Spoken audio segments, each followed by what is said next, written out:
Instead of trying to change the white man in your mind, make you accept us, we change the mind of the black man and make him accept himself. And as soon as he accepts himself, he'll solve his own problem. He won't be trying to force himself into your factory and into your bedroom and into your kitchen. With no education, you have neo-colonialism instead of colonialism, like you got in Africa 9, like you got in Haiti. So what we're talking about is there has to be an educational program. That's very important. As a matter of fact, we so important for us that a person has to go through 6 weeks of our political education before he can consider himself a member of the party, able to even run down ideology for the party. Why? Because if they don't have the education, then they're nowhere. You dig what I'm saying? They're nowhere because they don't even know why they're doing what they're doing. You might get people caught up in an emotionalist movement. You understand me? You might get them caught up in because they're poor and they want something. And then if they're not educated, they want more. And before you know it, they'll be capitalists. And before you know it, we have Negro imperialists. Peace and Black Power family. Harlem educator, author, and activist, the Black Liberation Coach, Brother AGYEI'S. I just want to take a few moments to welcome you to Harlem Liberation School's YouTube channel. Harlem Liberation School was started in 2016 by myself and my queen. And we basically saw that there was a lack of foundational black political education going on in Harlem. We're not going to get up from under white supremacy without knowing how oppression works, how it affects and impacts on our community, the ways in which we internalize our own oppression and engage in self-defeating behavior and thinking, and our socio-political movements and our very important individuals and organizations throughout our history who played a leading role in fighting against and resisting and disrupting white supremacy. So Harlem Liberation School was founded as a black political education center for adults. Because education is not just relegated to children. Adults need education. It's those of us adults who maybe when we were kids did not get that foundational Africana studies, black political education, the things we need to know to be free and to fight effectively for our liberation. And so that's what we're here to do. We hope that you will come through, check us out, look at our videos, like them, comment on them, and share them. Peace and Black Power.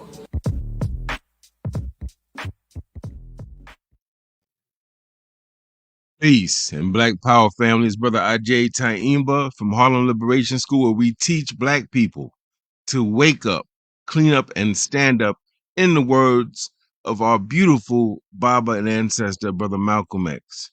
Family, just so we know what we are talking about today, and it is clear, we are giving an urgent and deliberate and intentional call, a deeply personal, a deeply felt call to our community, particularly to everybody, but particularly to black men, those black men who, for some weird reason that we might get into a little later, insist on using their social media platforms to beat up on our sisters. So today we're talking about, and we're giving a call to action. It's very direct. Stop blaming and shaming black women. That's what we're talking about. Stop blaming and shaming our sisters. I want to, before I begin, humbly ask you, family, please share this. I know people are going to come and watch it later when it's recorded, but I want a nice live population or audience for this. Very important. Please share this video. I see Queen B is in the building. She says, "Wakusa to the family." She's welcoming you to a Harlem Liberation School production. Although this is on our Facebook, you also know we have a YouTube page. We're going to put this video to our YouTube page. We want to ask you up front to subscribe to our YouTube page, Harlem Liberation School. All right, family, that being said, let us begin. First of all, let's define what we mean, our terms, when we say blaming. What does it mean to blame?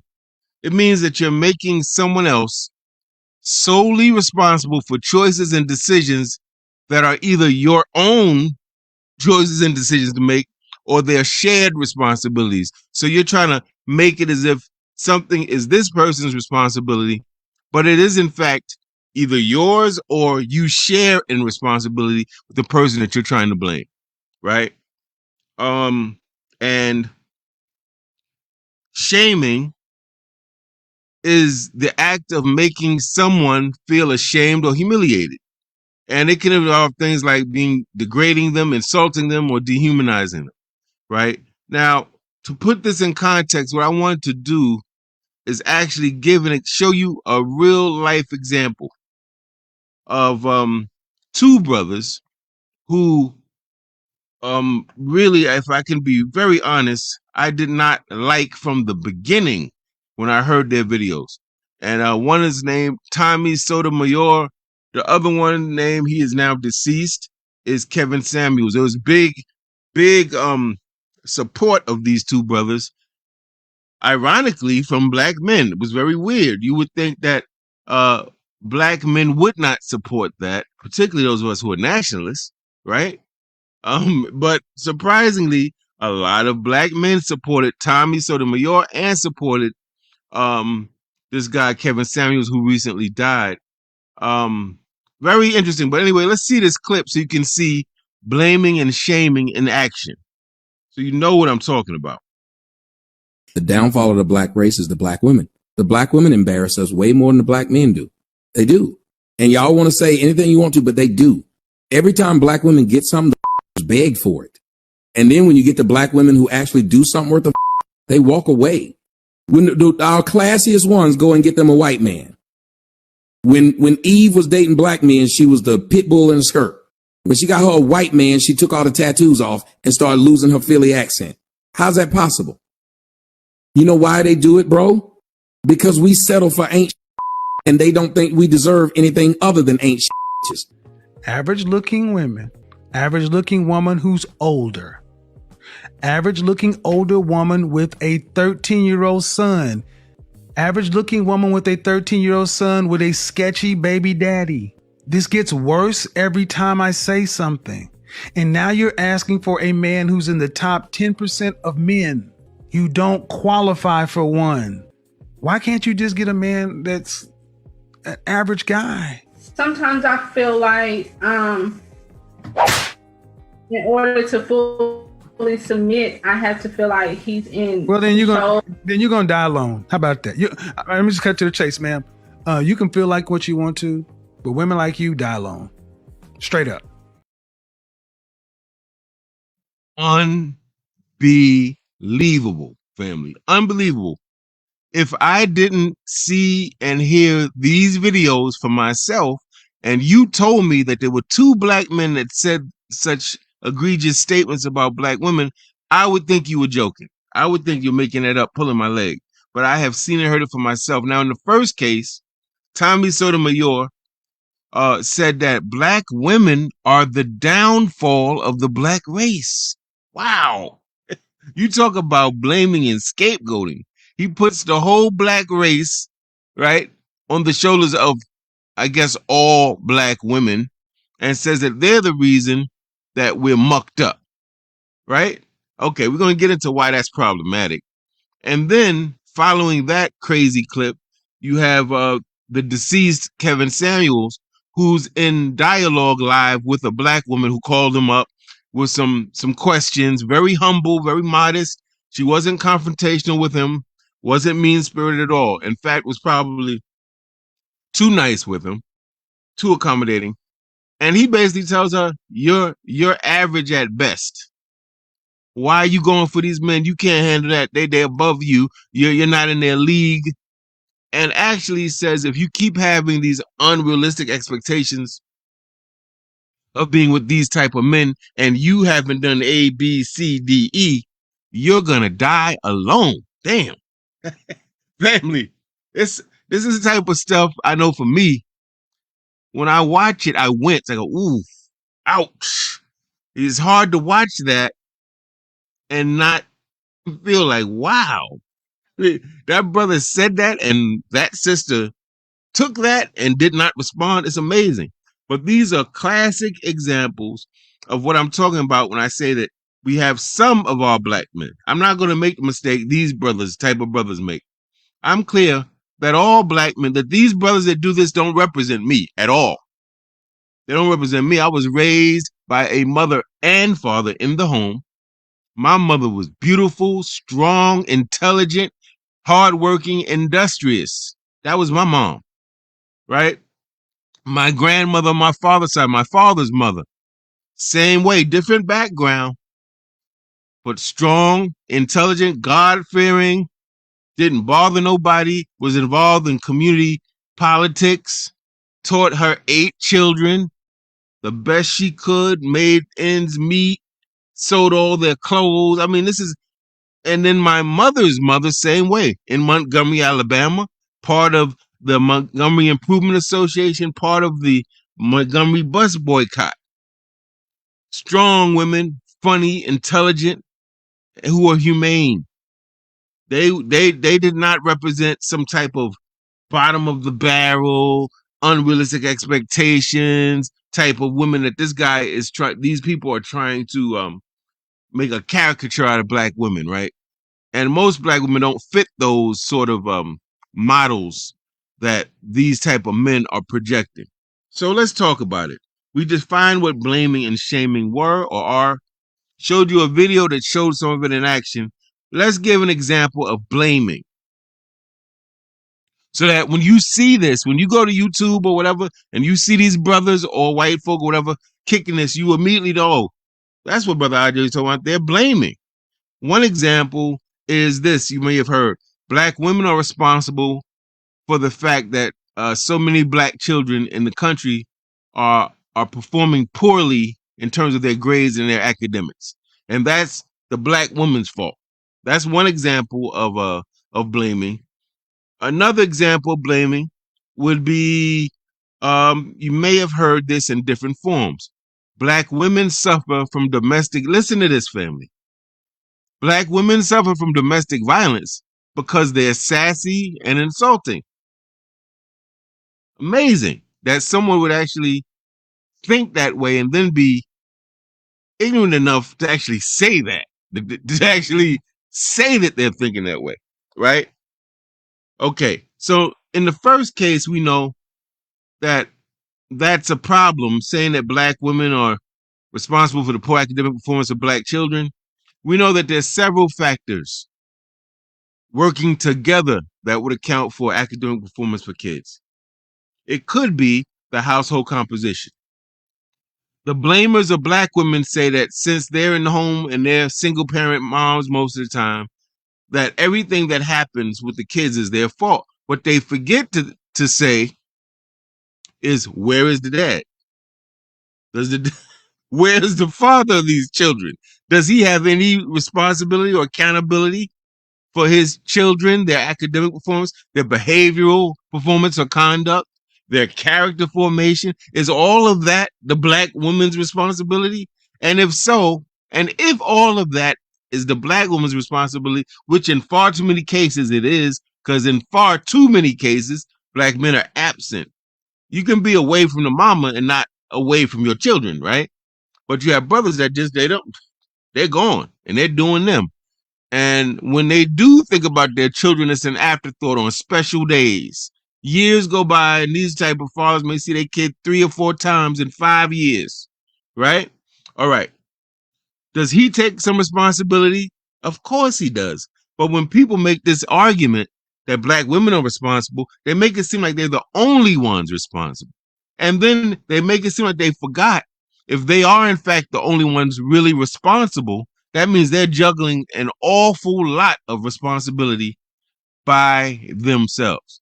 So they might be working, they might be trying to get a little class in here and there to better their skill set and knowledge base so they can be more marketable. They're taking care of kids, which means cooking and cleaning and counseling and disciplining. And I mean, it goes on and on. And any one of you who have children, particularly young children, know that's a job in and of itself. So if the black woman, if a single parent mom is doing all of those responsibilities that were meant to be shared by another person by herself, if some things slip, right? If some things aren't addressed, if some things aren't dealt with as much, we could certainly understand why. And that wouldn't be her fault. That would be the fact that she's doing a whole lot of stuff designed for 2 people as one person with little help. Right. And of course, we know that the second sort of example of blaming, black women are responsible for the poor academic performance of black children. Well, what about the dad? If the dad were there, or at least, I'm not saying the dad has to be physically in the home if they break up, they don't get along. he moves on, he could still see his children. He could still be an academic support. He can supplement what the child learns in school, help the child with their homework. I had a friend who was not with his former wife, and they went their separate ways, and master mathematician and engineer, and he helped his daughters with their homework through email. He would say, email me your problems, get on the phone, and we look at it, and he would help them go through their math homework. So even though he wasn't physically there, he was still present in their lives in ways that were meaningful. And both of those daughters, like their dad, one of my good friends, are engineers like their dad because of it, partially because of his influence and his presence in their life, even from a distance sometimes. So these type of arguments are really, first of all, they're wrong and they're somewhat insulting. Now, I'm going to pause, see if we have any comments. Okay, we got a brother here that's trying to start it up. I see you, brother. Kevin El Muhammad. Oh, man. Look, this is a classic example. The black man, he's speculating, of course. He don't know why the man is absent. But he says, okay, the black man may be absent because the woman ran him off. That is absolutely true. That is one potential example. That may be the case. But it may also be the case, Brother Kevin Muhammad, respectfully, that the man was undisciplined, that the man was chasing all types of different women. The man was not taking care of any of the bills, was financially irresponsible, was sexually irresponsible. The man may have been abusive. All types of reasons can account for the man not being there. But what we don't want to do is do this, pick out the example that's convenient for our argument.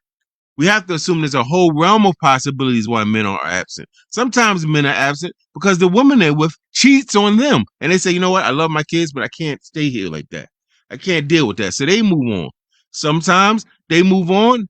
They're out the house because the woman demands they be out the house because they don't do nothing but sit around and watch TV, right? And expect some type of a physical interaction with the woman, but they don't support the woman anyway. Sometimes that man is abusive and is taking out the home. So we have to be nuanced, right? So that we understand it is irresponsible to simply come up with arguments suggesting it's the black woman's fault. That's blaming, right? And we want to be nuanced when we do that, right? We want to say, well, it could be that, but in some cases, it's just that the black man was irresponsible. And we just got to be honest.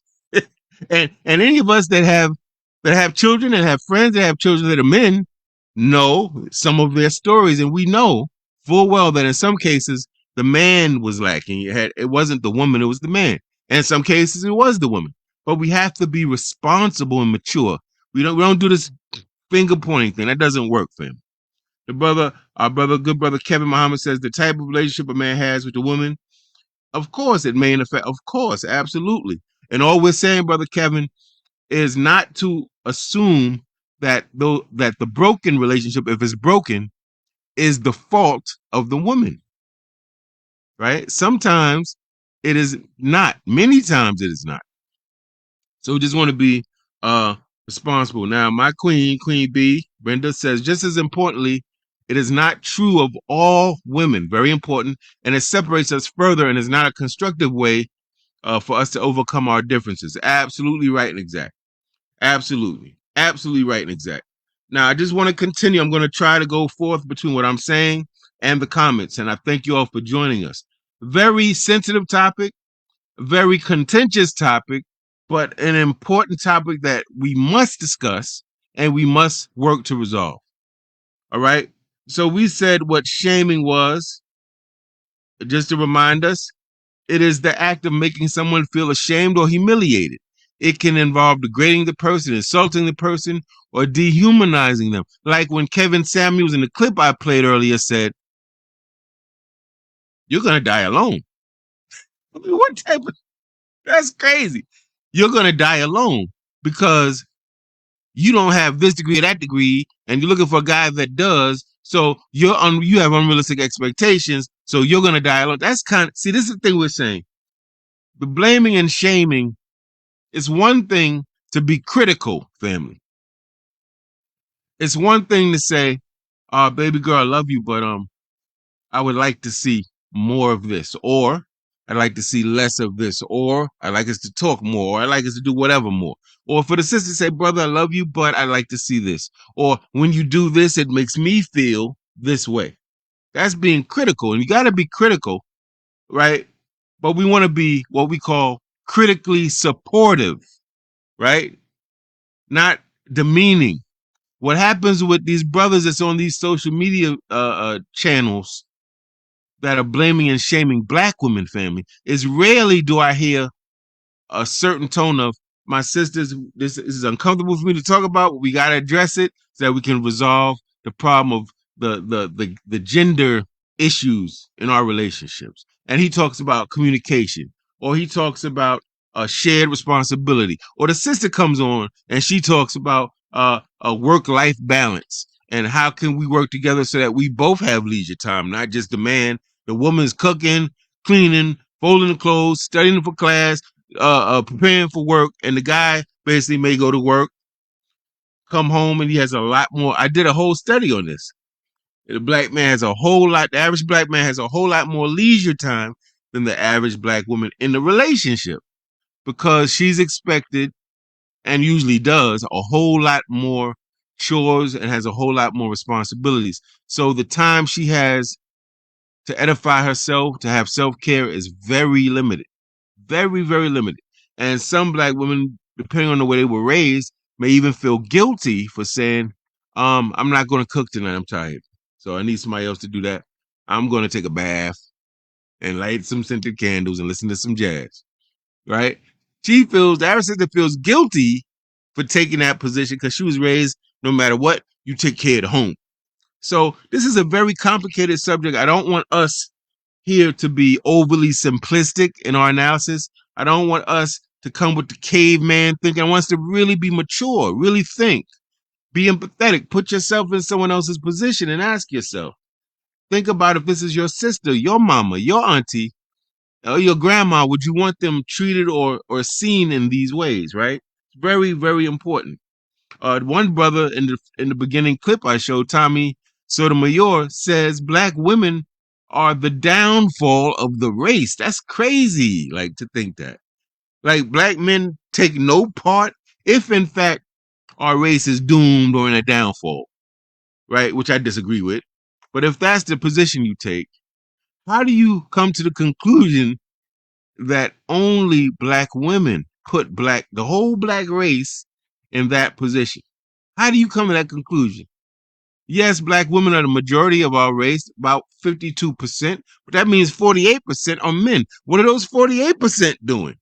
Are they completely free from responsibility in our fate as a race? Because I was taught if they come get the woman in the morning, they come and get the man at night, baby. We are connected. And you can't disconnect us no matter how hard you try. Right? All right. Let's go on anyway. So we talked about shaming.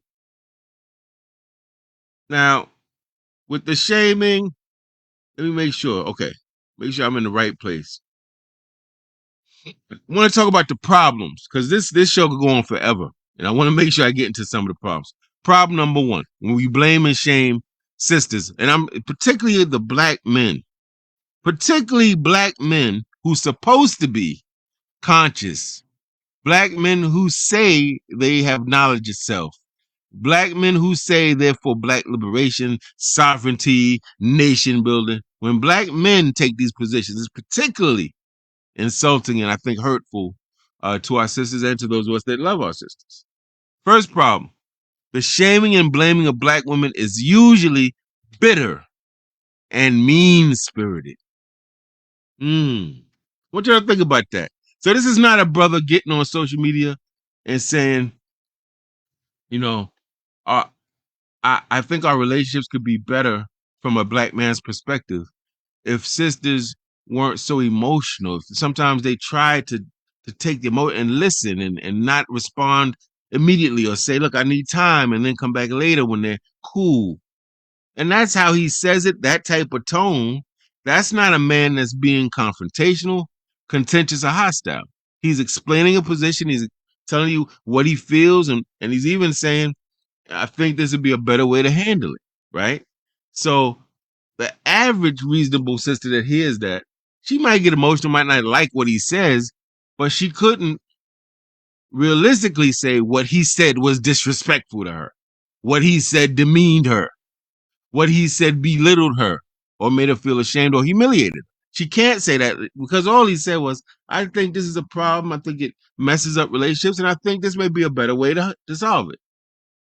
A reasonable person can get mad, but they can't say that that man was disrespectful. You can't do that, right? Okay. So that's the first thing. If we have the right to be critical of our leaders, our pastors, our faith leaders, our teachers, white folk, the cops, and everybody, our mates.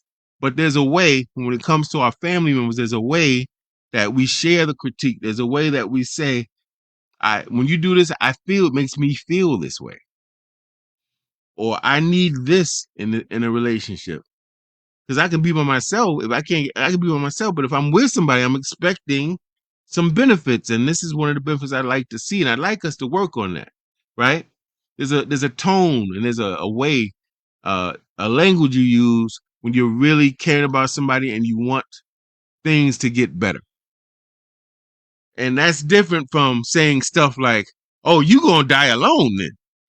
That's crazy. When I heard that, I could not believe a grown, so-called educated man said something like that.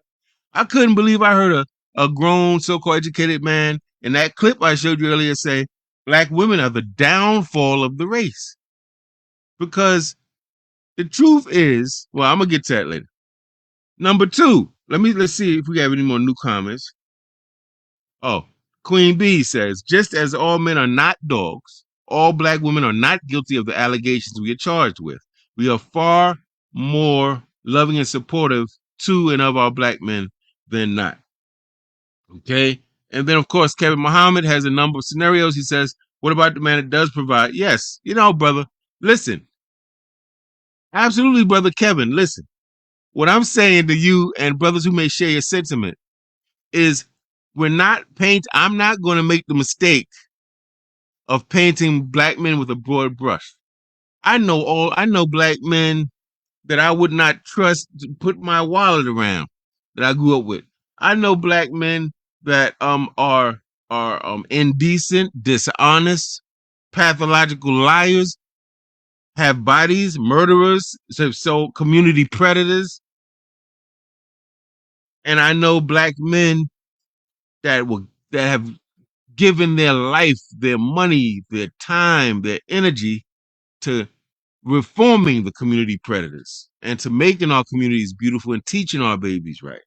So you have no argument from me, because I was the man when I was married many years ago, came home, didn't go out and party, didn't drink, smoke, none of that. Club, didn't cheat, and was done dirty. Right? But what I don't do is say, because of that experience, all black women I can't trust. I'm going to throw all black women away. I would never do that.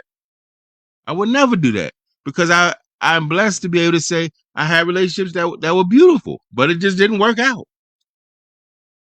Or maybe I had relationships, this person wanted this person didn't want that, or whatever, it didn't work out. The point is, I didn't go through life, all these black women are this way. And I didn't blame black women, because the truth of the matter is, in some situation, in that situation, I was not to blame. There were some situations where I have to look and say, I may have not been as transparent. I may have been a little misleading. I may not have expressed myself clearly and fully. I contributed, in other words, So I will never say that they're not black men that are responsible, because I'm one of them, I'd like to think. So I know that. Let me go back to this. I just want to make sure I got to some of the thank you, brother Kevin, for coming through. I want you to know I'm mature enough to know I don't have to agree with a brother or sister to build with them, family. I was like that when I was 20. I'm 56 now, 55. I realize that there's people I won't agree with, but that doesn't mean we can't rock, we can't build. So I'm not that type, my brother.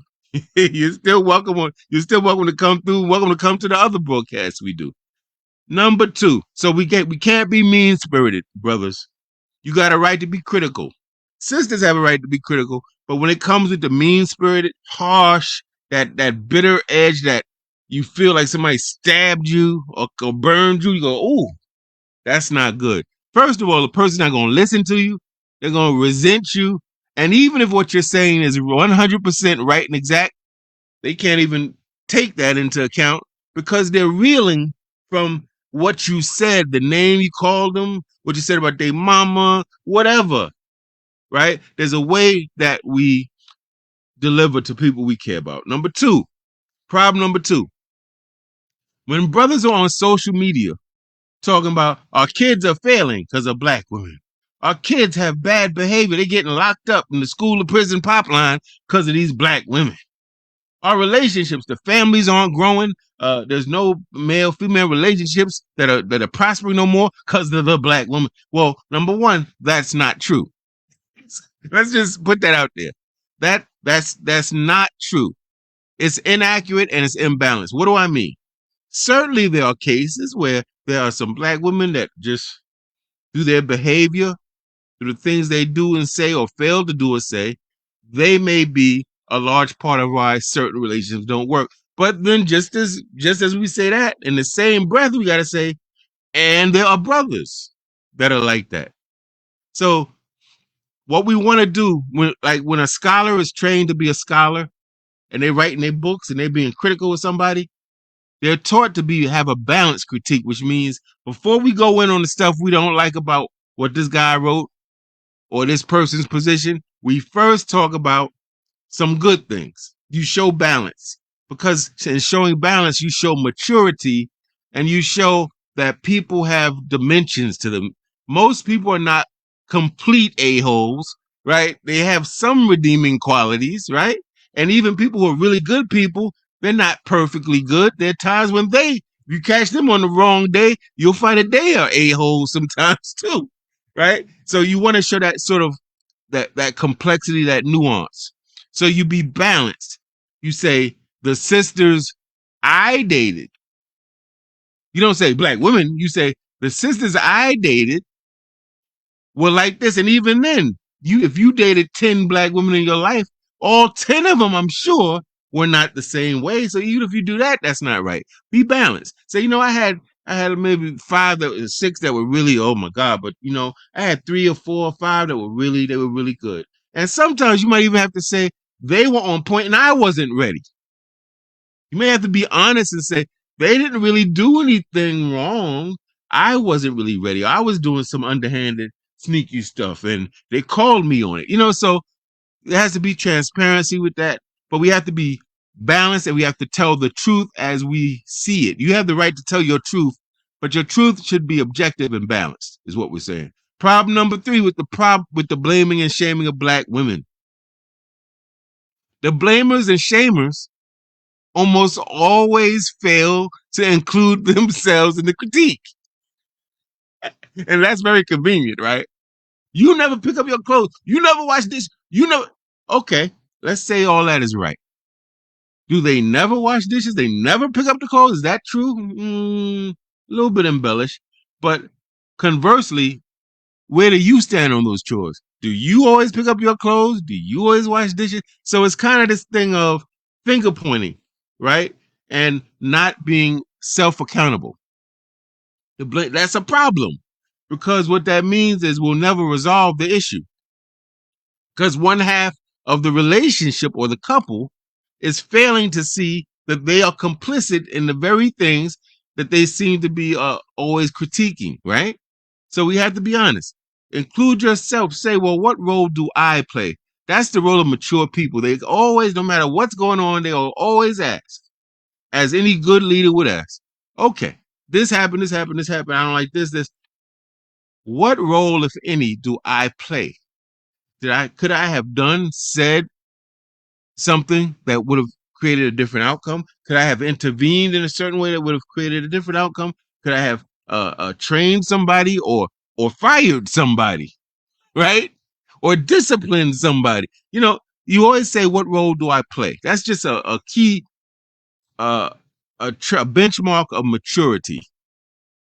If you don't do that, you are by definition immature. You have to say, what role do I play? So that's important. Problem number 4. Then I'm going to go back to see if we got some comments. With the blaming and shaming of black women. Thank you all for joining us. Thank you for coming here on Facebook. Also go to Harlem Liberation School's YouTube channel and subscribe. Big things going on at Harlem Liberation School online. Problem number 4 with the blamers and shamers of our sisters is that black men are using, listen, family, black men, when they banging on sisters like that, imbalanced, uncritical, not taking accountability, they are using and reinforcing racist white views and stereotypes that were designed to hurt and mischaracterize our sisters. You don't know what I'm talking about? Let's think about it. Things like hoes, gold diggers, home wreckers, they're manipulative, they're sneaky. These are all tropes and archetypes that we didn't create about black women, that white people created about black women. You know, I'm going to take you back in history. So you're on a slave plantation, and the white man going around writing in his books and his constitution and whatever else, his speeches, that black people are subhuman, animals, beasts, that they can't think, that they are prone to violence, that they are hypersexual, right? That they don't feel pain, all this crazy stuff. And the same white man that's kicking that in his sermon or his speech with the white folk sneaks right in the slave shack and picks up a black woman and rapes her and sexually harasses her. But wait a minute. I thought they were beasts and subhuman and unattractive and all these other things, right? These are the things that they use really to justify the brutality of our sisters. That the guy, I forget the white man's name, that's considered the father of gynecology in this country. Do you know, family, that he taught that black women don't feel pain? And on the basis of that, he didn't give black women, the enslaved black women that he tested and experimented on, he didn't give them anesthesia. So I want you to picture being in an OBGYN office, getting exams, experiments done on you against your will, and no anesthesia, because in his sick and distorted thinking, black women felt no pain. So what they do is they come with all types of crazy mythology to justify their mistreatment of our people. Because when you can dehumanize people, now you can easily make the transition. Well, they're not human. I don't have to. It's kind of like an animal, right? Very much like an animal. I'm not going to feed them well. Shit, I'm going to give that. What you give your dog? Do you cook your dinner and give your dog that exact dinner? Do you put a napkin around your dog? And do you give your dog a knife and fork? No, they're an animal. Certain things they're limited in their ability to do. But you do that with your human children, right? But so it's the same thing. It's like you relegate a human to a dog, and then you supposedly justify it in treating them like a dog. That's what white supremacy is based on, fam. Those type of lies to justify exploiting our labor. And then you going around talking about we're not human, but the white women couldn't keep their filthy hands off the brothers, and the white men couldn't keep their filthy hands off the sisters. And if we can be honest, my brothers, at the risk of making you cringe, some of them white men in them plantations couldn't keep their hands off of black men either. So we really have to understand how deep this is, and how when you participate in that, and all these black women are hoes because you wanted some and she said no, she wasn't feeling you. That don't mean, or she must be gay because she wasn't feeling me. Maybe not, but it may just be she wasn't feeling you, right? She may be dated somebody else, but she ain't feeling you, right? So instead of just accepting that rejection, it becomes a negative thing. And these tropes, these archetypes, very disturbingly, are the exact same things we hear from white racists. I can show you books on eugenics, the science of trying to say that black people are inferior, and we could prove it genetically because of their cranium size and the genital size and the length of their arms. And we should treat them in this way. We should forcibly sterilize them so these monkeys and apes can't reproduce. That's eugenics. And so to to justify that, all types of mythology was spun about us. And when I hear some of this stuff, it's like, wow, man, these brothers are sounding just like the most vicious, hostile races. And they don't even understand that that's how they sound. It's very disturbing to hear that. Very disturbing, you know? Problem, let me go to some comments. Because I apparently, okay. The Queen Bee says there's a large segment of sisters like myself that correct other sisters when we observe them mistreating our brothers. It is the obligation of brothers to do the same. That is not limited to physical abuse, but also verbal. She follows that up with, please, brothers, don't become like these feminists out here whose true agenda is not advocating for fair play, but instead to spew hate. And also, very good, Queen, and also a power grab. When power is involved, things become competitive. People are competing for attention, scarce resources like money, your time. They're competing for power. And people are known to act pretty scandalous and suspiciously when they're after when they feel like doing this will get me in power. It's sort of a power position over people. Very good, Queen. So I'm liking the comments. We see our brother. Okay, I think brother Kevin now. I don't know if you're still here, Kevin. We still want to hear what you got to say, brother. We don't have to agree with you, but we want to hear what you got to say, all right? If you're still here. All right. Now, anytime, family, that we as black people sound identical to racist white people, we got a problem by definition. We got a problem. Malcolm didn't use these words, but he constantly modeled and taught a concept called oppositional logic, that your principles, your views, your values, your tactics should go against the people who are oppressing you. Makes sense, doesn't it? That's why he said that the Negro slaves, like, oh my God, masters, we sick, master? Are we sick? And he said the slave would pray that he died. That's oppositional logic. If you are feeling the same way that your master is feeling, we got us a problem. And that's what I see when I hear these brothers banging on the sister. You sound like a white man. What's going on with you? What happened to you? All right, problem number 5. When you blame and shame black men. And yes, this is a little long, but I'm going to break it down. We got to break this down. And then once I break this down, I'm leaving it. Might write a book on it one day. Who knows? Problem number 5. Blaming and shaming worsens already existing division and resentment between black men and black women. Gender war, or the concept of gender wars within our community, is not a new concept. If you could go through historical records, people like Anna Julia Cooper and Patricia Hill Collins and I forget my sister's name right now, people who we might say were feminists or had a feminist sensibility, they always raised this issue of, man, Ella Baker was banging on Dr. King, said that she felt that he was a little patriarchal. She didn't use that language. She felt that he was a little top down. She felt that he kind of didn't respect the women's opinion as much, kind of. That's a matter of historical record. And then went back and forth, and Ella didn't back down, right? That has been in our history for a long time, right? So that's not new. So when you come and do something like, women don't want to be educated, you'll expect a lot, but don't want to do nothing. You're always blaming the black man for something. You're lazy, you're shiftless, whatever it is. A whole bunch of different things. You're hypersex, you're slut, whatever it is. When we do that, you got to know that's going to cause great resentment amongst sisters. Sisters are going to talk, compare experiences. They're going to say, man, I don't like that. I don't like that either.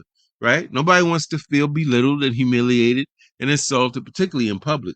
And let me just remind you, when you're on social media, you're in public.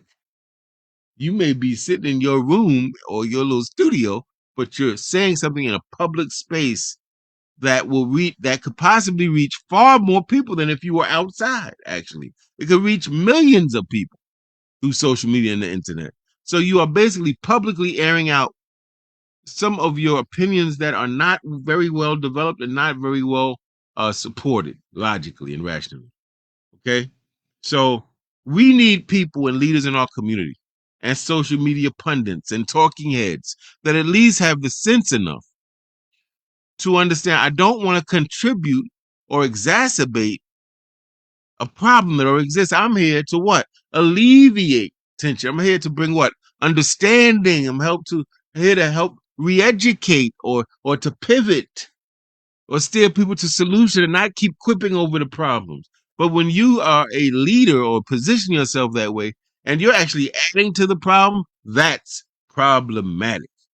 Problematic. I'm going to go to problem 6, then I'm going to go back to some more comments that I see. Hope y'all following me, family. And I want your comments. And I want other people watching to give comments or ask questions. Problem number 6, when we blame and shame black women. This causes some black women, and this is the critical piece. This is the humane, compassionate piece.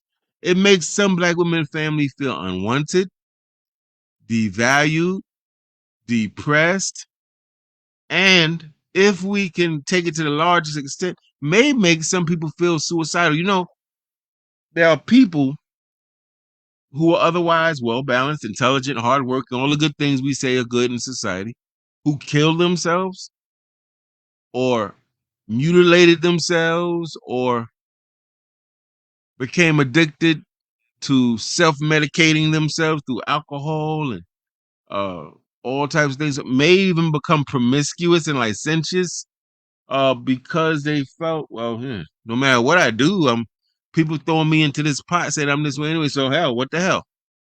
And I know some of you may say, hey, they're weak. That's on them. But I want us to think about these women being our daughters, our sisters. Make it personal. I want you to think about, would you really want to say anything to really hurt someone and to really make someone question maybe their own intelligence, humanity, value? Is that what we want to do with the sisters we say we care about? And if we do that repeatedly with the sisters we say we care about, then how can we, in good conscience, protect our sisters and our daughters when they say, Daddy, this man said this? How can you, in good conscience, do that? Protect them when you're guilty of the same thing that she's saying that man's doing to her, right?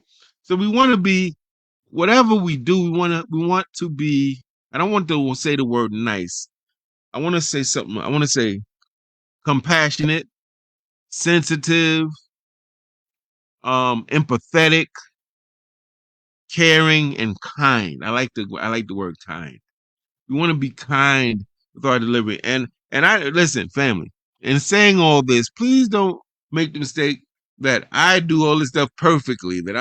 Listen, I get mad. A whole bunch of stuff like to come out my mouth. I'm just being honest. But my value, my principle, my value system is that if I say something that's mean and hurtful, I know later on that I was wrong. And I feel bad about it. Like, I was raised better than that. I know better than that. I teach against that. So we all struggle. We're works in progress. We're trying to get better. All I'm saying is, but you ain't gonna see me going on no damn social media banging on sisters. Now I'm gonna uphold sisters. And I've been through some stuff, family, where I've had a sister bang on me publicly in social media. Didn't respond though. Takes maturity to know I'm not gonna do that. I had brothers bang on me, come out their neck to me. I held that. You know, sometimes you gotta know I'm not gonna respond in kind. And be mad as hell and ready to fight. I'm not gonna respond in kind. The way I'm gonna deal with that is I'm not going to respond to that. My response is no response to that. Sometimes we got to show that level of maturity, right? But we cannot keep making problems we already have worse. I said I would go to comments. Let's go to comments. Kevin, thank you, brother. I'm glad you didn't leave, my brother. And your comments are still welcome. Okay, I want you to know I'm not that type of brother like that. I'm gonna be like, I don't want to hear you. Still want to hear you. Let me remove this so people can stay focused on the comment. We got brother Robbie Webb, good brother. Peace. Haven't seen you in a minute. Glad you here, brother. Would be interested in your comments. My queen, the queen bee, very active, very good. She says, I know there are black women out here guilty of many egregious acts. Speaking to what you're saying, Brother Kevin, she's saying, yeah, no, I know some sisters that ain't all perfect and they do some things out of pocket, right? And they absolutely should be dealt with. Let me read that again. And they absolutely should be dealt with. Now that's accountable, right? That's saying, no, when sisters are out of line, that needs to be brought up and that needs to be resolved. Just like what we're saying here is that the way the blamers and shamers do it, man, they make it seem like they almost imply that they're completely innocent, that they have no complicity in the problems they talk about. When anytime you talk about a couple or a family, that's not one person's responsibility, right? I like that she said that. She follows up with, our people are in so much pain. Absolutely. It breaks my heart. We have a trillion reasons for the outcomes we see, good and bad. I will commit to remembering that when I deal with my people. Yes. Very important. I'll leave that up for a few minutes while I talk. As a sociologist and historian and educator, I bear witness to that.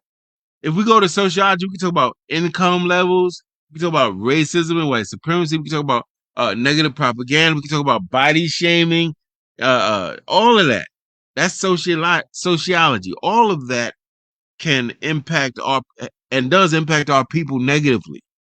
This is why, family, we die quicker than everyone else on the planet, younger than everyone else on the planet, are poorer than most people on the planet, right? All of these things. It's not because we're intrinsically mucked up. It's because of all the stuff societally that we have to deal with that is unfair, that causes stress. So many of us die of heart attacks. I wonder why. Right? Stress-related things. I wonder why. Eating obesity. Why are we eating all that comfort food? Why do we need so much comfort? Yeah. There's reasons for that, fam. And it's not just that somebody's gluttonous. It's not just that somebody's weak.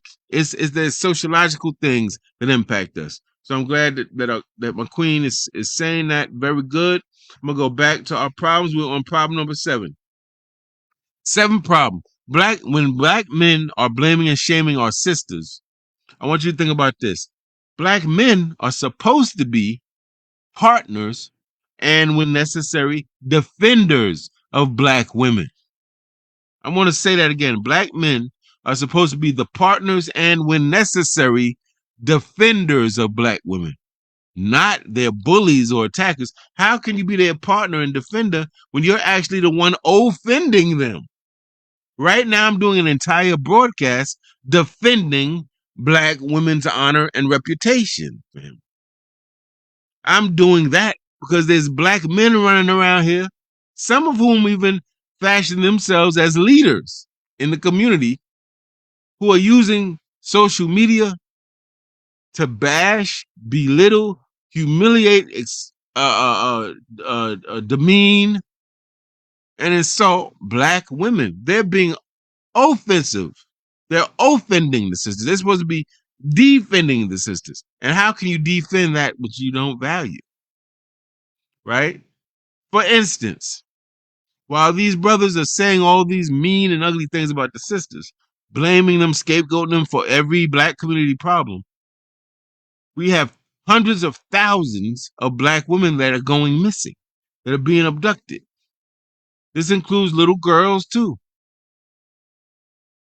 And one of the issues that sisters are raising is, why are black women the most abducted people in this country? How is that possible? Think of all the types of people in this so-called melting pot called United States, and ask yourself, how is it that black women, of all those types of people, are the most abducted? The ones that are most sold into sex trafficking or human trafficking, right? Where usually they become addicted to drugs. They deal with the pain of being used as concubines against their will. How is that possible? Who's protecting them? Didn't Brother Malcolm say it? I may be getting it wrong in order, but he said the most disrespected person in the world is the black woman, right? The most unprotected person in the world is the black woman. Malcolm broke that down, right? And it almost seems like maybe he's correct, unfortunately. And then when you hear the brothers beating up on the sisters. It's like, wow, man, that's disturbing, and that's a sign that maybe we've gone backwards a little bit. Because even back in the day, I would say my parents' generation, they would tell you that the quickest way you got punched in your mouth was simply to say something about somebody's mother. I mean, now you may say that's a small example, but I say that to say that there was a time where we so valued women, our elder women and our sisters, that even though we may not have been the best to them, we were protective of them at least. That we valued them. The quickest way you get punched in your face is talk about somebody's mama, disrespect somebody's girlfriend or wife. Boom, that's a wrap. That is a wrap right there. We've gone backwards. We're going forwards technologically, and we got access to quick information, but some of our traditional African values have eroded. And in our motherland, the native culture dictated that we respected elders off GP, off grip. We respected our elders. That we had a certain respect for our women. Listen, I remember being a child in Harlem, and my father and me and my mother walking somewhere, and one of my father's friends, hey George, and they start talking, and the friend says some profanity, and very quickly his friend, I'm sorry, I'm sorry, miss. Little George, they call me my father's name was George. Little George, I'm so sorry. George, my bad. I'm sorry. I mean, all the time. I have a million stories where the brother would start getting to that. Right? One time with my father, he's visited a friend. The friend got a big silver gun on the table. Said, Steve, yo. And he was he took the gun, he moved, but he was so, remorseful. He felt so, oh my God, I'm so sorry. Took that gun, moved it, and they went back and was talking what they was talking about. There was a time when people had that. Took hats off. Get up. Pull a chair out. Whatever they did, these were signs to say, we see you, we value you, we respect you. Now you may say, that's chivalry. Chivalry's dead. But those were signs that come from Africa, by the way, this respect for women. Why is such respect for women? Women were seen as the people who gave life, gave birth, who reproduced, who brought your nation, your tribe, your village forward, who kept the village growing and multiplying. For sure. I think also there was a notion that, physically speaking, men were kind of a little bigger and more dense. And so given that scenario, especially back in agricultural times when it wasn't industrial yet, and you got wild animals and all this stuff, men would say, we got to protect the children and the women of the village because we seem to be, on average, a little bigger and stronger and faster, right? So it's a lot of things. It seems like we got to get that back. We got to really deal with this in a way that will resolve it. Now, also, it brings us to this question. We define blaming, we define shaming. We gave you examples. I showed you a video, Kevin Samuels, Tommy Sotomayor, showing you them blame and shame black women in egregious ways. We went through the 7 problems with doing this, with blaming and shaming black women. Now, it kind of leads you to wonder, why would black men treat black women so disrespectfully? Why would people get on a public space, social media, and say such things? You're the reason why this is wrong. You're the reason why that's wrong. Most of y'all hoes, most of y'all this, right? Why? And, I can't say I know the answer, but I do know, in talking with friends and different people, these are some of the things that came up. Maybe these brothers had mommy issues. Maybe these brothers grew up and was bullied and disrespected in some respect by women. Maybe the sisters was going around saying this brother don't lay it down right, or he's inadequate in some way. This brother may be insecure in a different way. I don't know. Or maybe these brothers are just figuring, this is the new trend that seems popular. These people that beat up on black women seem to have a loyal audience. And maybe if I do the same thing, I'll get all these followers and likes and subscribers. I don't know. What I do know is this. And on this, I'm going to end what I have to say. Black men and women should voice their disagreement and their disapproval. When you on a like Facebook Live and somebody's going into that, oh, these women, these daggone women, they this and that, and you on that thread, you should, and mind you, I say respectfully and intelligently. Don't go in there with the profanity. Don't go in there trying to be disrespectful. Tell them intelligently why you disagree and disapprove what they're doing. If they block you and offend you, it is what it is. But you have the responsibility not to keep that conversation and that critique to yourself. You got to share it. They're going public with their foolishness. You got to go public with your righteousness. Publicly address that. Make those people respond to what you're saying. Make them have to respond to answer why they're proceeding in that way.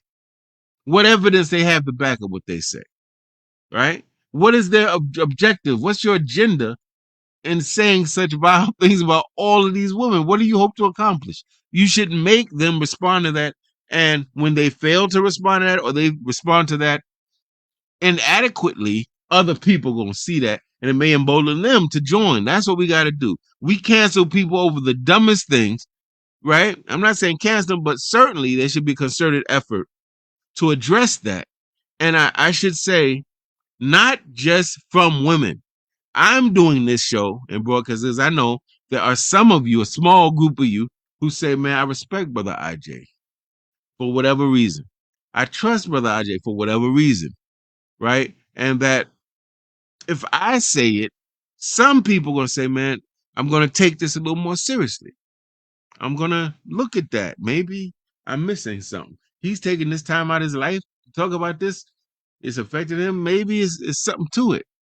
Don't let this just be the sisters out there beefing, because then it looks like they're just biased because all of these negative things are being said about them. But when they're talking about them, brother, they're talking about you. We're connected. So you can't let that go and then go talk about it with your lady, that's messed up, and talk about it with your boys. You got to be public. They're public with that disrespect. We got to be public with the response. We got to put those people on the spot. And then I want to say this, and then I'm going to go to, we have a few more comments. If nothing else, family, please try to remember this. We are family. And good, bad, or ugly, imperfect, dysfunctional, all of that. We're going to have to find ways to work together. We are literally all we've got. However, when we properly understand how to work together, how to move, we're also all we need. But if we don't remember that if they get the woman in the morning, they come to get you at night, or vice versa, we'll forget. It's very easy to forget where you are. You think you're in the United States of America. You think you're in the greatest country on earth, some of you. Right? Some of you think, oh, I'm in the world of the jobs and the technology and stuff, and the so-called democratic rights and freedoms. But what if I told you that you're on a battlefield, family? What if I told you that the civil rights and all this stuff is an illusion? The South that supposedly lost the Civil War, you wouldn't know it. They get rid of Roe versus Wade, a civil liberty. They're getting rid of the Second Amendment. They got, every time people try to get gun control because there's a mass shooting at a school, just happened recently. I think this was I forget the city, but there was a recent mass shooting in March. 2 black men who on the state assembly protested and were expelled from the state assembly. They got reelected though. But now citizens came in with signs, no bigger than this. And the sign said, stop gun violence, we need gun laws. Do you know that the legislature of their state assembly made it illegal to hold up a sign? And they took, the troopers came and escorted them people right out. But they were, because it's an open carry state, it may have been Tennessee, because it's an open carry state, there were people in that same assembly with guns. So they let people with guns, but didn't let the protesters hold up a sign. This country is becoming fascist, family. They're banning books. You got people going around writing legislation that you can't teach Black studies or Latino studies, women's studies, all types of studies, right? It's going in a fascist direction. So you think it's the greatest country on earth, and you think that you're waking up in a country with all these rights, and you're really waking up in a battlefield. People are warring against you. And because you caught up in all the illusions and the amenities that come with the country, you're not seeing that. So remember, no matter what we could say about each other, because we're all imperfect, all of us have some type of dysfunction somewhere, just different degrees of it. We're going to have to, some people will have to get exiled because we can't, the village can't tolerate certain people, the predators and some of those people. The rest of us that got the common normal level of dysfunction and whatever, we're going to have to find ways, man, to disagree and still rock together, still build, to argue, and right after the argument say, man, let's go get a beverage and go chill out. We want something, let's get something to eat. And with our own family, we're going to have to find ways to do that. And remember, we are not existing as islands unto ourselves. We are inextricably connected, family. We are connected no matter what. We got to remember that. And we have to talk and treat each other gently and with love and be kind, even when we are upset. And if we slip and we say something ugly or do something egregious, we got to be man and woman enough to say, when I did or said that, I was wrong. That's not what I want you to think of me. That's not how I want you to see me. That's not how I want you to think I think of you. And I'm going to work to be better. You can't get mad at a person that honestly, authentically says, I slipped up and I'm really working to be a better person. You got to love that. But it's when people do this consistently, no consideration, no apology, and they're bitter because somebody else hurt them, and now they take it out on everybody. We can't tolerate that, family. People have to grow up. I'm going to our comments. Queen B, Brenda says, she believes brothers are in pain, have been holding their true feelings back for years. Absolutely. She says, I think they're saying me too. I think some are, absolutely. And she says, I think they believe the scales have been unbalanced for a long time, and some of them, I guess, feel powerless, and now they're ready to take their power back. Unfortunately, they think we're than me. Here's the thing. That's very important, that last point. It's very easy for us to forget or get confused because, when you see somebody all the time, either in your home or in your community or at your job, you can of course, the more you're in contact with somebody, the greater probability that, you'll get into some conflict sometimes. You disagree or whatever. And you can begin thinking that your kids and your mate and your people are your number one enemy. When really what they are more like they're challenges. You're in a relationship. If you're in a good relationship, you're going to be challenged. You're going to see and learn things about yourself you don't want to admit and don't want to look at. But in a good relationship, that's what you'll see. And hopefully, in a mature way, you'll say, yeah, you're right. I do need to work on this. And they'll say, yeah, you're right. I have been told that before. I do need to work on this. And you'll get better, right? And you'll get so caught up with each other's, the last argument you had, the last fight you had, the last thing this one said or you said, you'll forget that there are people writing legislation to essentially get us all locked up in private prisons, family, and reinstitute slavery, family. Or you won't notice that they're banning books. They're telling you what you can teach and not teach. They're restricting basic civil liberties. They are pulling this country in a fascist direction. Fascist, meaning no citizen has rights. No citizen is respected and acknowledged. The only entity respected and acknowledged in a fascist state is the state. And if we don't really put that in perspective about the direction this country is going in, we're going to wake up one day and find that we are in a totalitarian state. where you can't, there's only one newspaper, the government's, one news channel, the government's. They tell you what books are read, the books that are banned, they burn them. They literally burn them, family, so you can't get them. You can't go to Amazon and get them because they're going to burn all of them, right?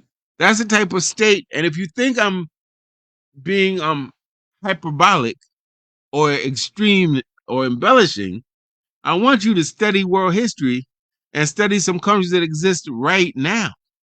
In China, they got a facial recognition system, family. They can see everything you're doing, and when your face comes up, all your information comes up, and they taking points and giving points. It's ridiculous. I mean, it's like something you would see in a what they call a dystopic movie. Dystopic is the opposite of utopian, like a Mad Max type of movie. So there's we have to respect each other. We got to be kind with each other. We want each other to win. When the black woman wins, brothers, we win. You know why? Because the black women are going to college. These black women, man, I'm telling you, traumatized and all, been through traumas we couldn't imagine. They may not have even admitted or revealed to us yet, and still they say, "Man, I want to go to school." That's something beautiful about that. No matter what I've been through, and they could be very bitter. They would be legitimately bitter because they really had somebody really hurt them, family, in ways that we may not be familiar with, and yet many of them, not all, but many of them, they said, you know what? I'm gonna try to work on that, and I'm going to therapy, and they going to school, family, and they trying to get work. Women working in jobs that were traditionally all male jobs, like my queen. She's done it. She was at the MTA, the chains. She's with the cars for manufacturers, right? Started a whole nonprofit. See that speaks to a character thing. Because trust me, brothers, I don't think we can say this to the degree women can. Black women, unfortunately, very sadly, this is very painful for me to even say it and recognize, are so frequently the victims of abuse and sexual and harassment. You just wouldn't, and domestic violence, you just wouldn't believe it. We are too, right? You read Tommy Carey's book, The Man Not, and some different stuff in male studies, you know that, well, men receive a lot of things too, but I want you to really think about all of the stuff they go through. The last thing they need is the brother in their life, their relative, their neighbor to add more logs to that fire. What they need are brothers that can still see their beauty through the ugliness when they're ugly, or the brothers that could, when they're, after they get over being mad with them, you know how we always mad. We say, no, we admit you helped me do this, and I give you credit. I see you, I acknowledge you, I value, and we both got to do that. But we have to be each other's helpmeet. We got to see each other as teammates, right? And if a teammate goes down, then the team rallies around them and picks up the slack. We don't spend a whole quarter badgering the teammate that missed the shot. We step up as a team and we go over what we need to do and we do it better. We have to get this point, and we have to, as a team, not allow anybody on our team to feel that their contribution is unimportant, that their presence doesn't matter, that they go unseen and unvalued. Because when we do that, we're doing our enemy's bidding for free. When we do that, we're participating in the breaking up of our families. We're complicit in the breakdown of our communities. We're complicit in the ruin of our organizations and our movements, right? So the burden of this is on everyone's shoulders. And I tell you this, at least according to the latest census, 55 million new Africans in this country. I mean, just imagine if in all those families, those numbers, in households and in workplaces and in organizations and communities, if everyone did their share, just imagine how different the community would be. Just imagine how protected we would be, right? Just imagine how safe we would be, how more prosperous we'd be if people with white supremacy, with sexism, with all of that, if we work together. If we said in our residential building, all the new Africans in this building took a vow, we won't let no family in this building starve. Not one. We don't give a damn if they're on welfare the first, if they ain't worked in 20 years. We're not letting anyone in this building starve. Or we're not letting anyone on this block get sexually assaulted or followed home. We're not letting no elder on this block get accosted. Just imagine if we had that level of unity and consciousness. I'm telling you, our lives in this world, we would force the world to change. We would bend it to our will. Well, family, I'm going to let you go. We've been at it for an hour, 15 minutes. I know y'all got to eat and do whatever you got to do. I thank you for your time and energy. I hope that you got something out of this. Please stop the banging on each other. Brothers, please stop that. Sisters, if you do that and you hear sisters doing it, a sister on TikTok with a channel on TikTok has been accused of parroting these anti-women, very nasty. And, we internalize our own oppression. So there's women who actually sound just like sexist white men saying the same stuff they say because we internalize our own oppression sometimes. And she got removed from TikTok for that. Sisters, please don't be on here. You hearing a brother say these mean, vicious, imbalanced, inaccurate things about your sisters and you cheering it on because he's so fine and you want to be with him. No, that's not revolutionary. That's reactionary. That's the exact opposite of revolutionary. Sisters, please don't join in with that. You have a right to tell your man, the apple of your eye, and the people in your family, when you do that, you're participating in our genocide to some degree, in our destruction. Please don't say that and do that. That's not how we act. And just as the Queen says, echoing what I just said, family, we are all we got. However, if we understand properly and study and organize, we are all we need. We got everything we need. We just don't realize that yet. Family, thank you for listening. I want to say peace and black power. And I want to say, please make sure you go to YouTube tonight and subscribe to Harlem Liberation School. We're doing big things. We're about to go international with this, family. Stay with us and please continue supporting us. Thank you and have a beautiful evening. Peace.